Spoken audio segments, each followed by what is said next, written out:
In the small sun-drenched village of Obachuco, where red earth passed between clay huts and palm trees swayed gently in the breeze, lived an elderly woman known to all as Grandma Kiki. Her hair was silver like the moonlight, her back slightly bent with age, but her eyes once had the sparkle of wisdom and warmth. For years, Grandma Kiki had been the heart of her family. She raised 6 children single-handedly after her husband passed away during the planting season. She worked the farm, sold yams in the market, and made sure each of her children went to school. Her compound was once a place of noise and laughter, pots clanging, children running around, the smell of agusi soup and roasted plantain in the air. But life had changed. Her children had grown and moved far away to city and even as far as overseas. They called sometimes, sent her money regularly, but rarely came home. Even her grandchildren, whom she loved so dearly,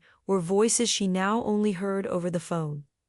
The big compound had grown quiet, the laughter was gone, and silence had become her closest companion. Then came the illness. It started as simple fatigue.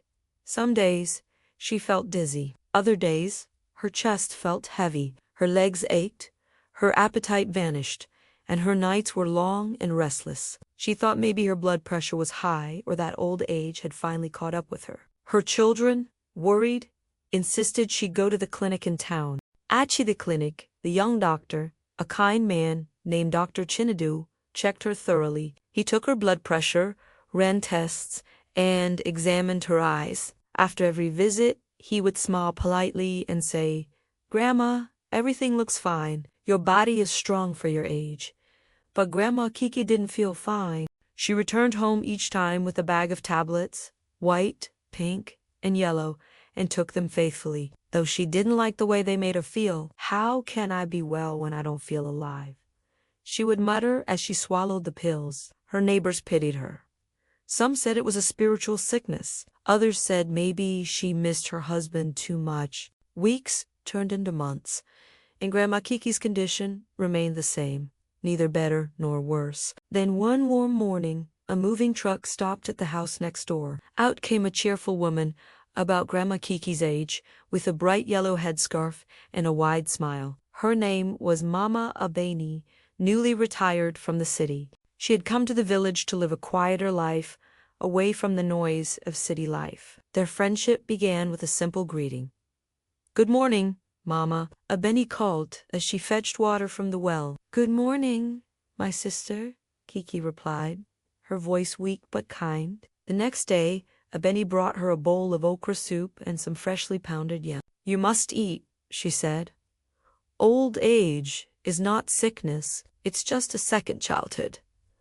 That night, for the first time in months, Grandma Kiki smiled. Days passed, and the two women became inseparable. They took morning walks to the market, laughing and greeting everyone along the way. In the evenings, they sat under the mango tree in front of Kiki's house, sipping zobo and telling stories of their youth. How they used to dance at the village festivals, how they met their husbands, how life was simpler back then. Sometimes, they cooked together, competing over whose jollof rice was better. Children from nearby compounds began visiting again, drawn by their laughter and the delicious aroma from Kiki's kitchen. Gradually, without realizing it, Grandma Kiki began to change. Her appetite returned, her body felt lighter, and she found herself humming old songs as she swept her compound in the mornings.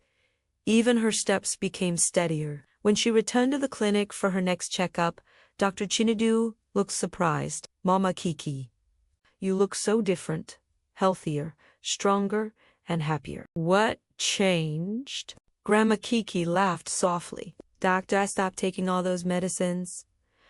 Dr. Chinedu looked puzzled. "You stopped?" "Yes," she said, smiling. "I found something better. I found a friend." The doctor smiled knowingly. "Ah, Mama, sometimes it is not the body that is sick, it is the heart, and no medicine can heal that."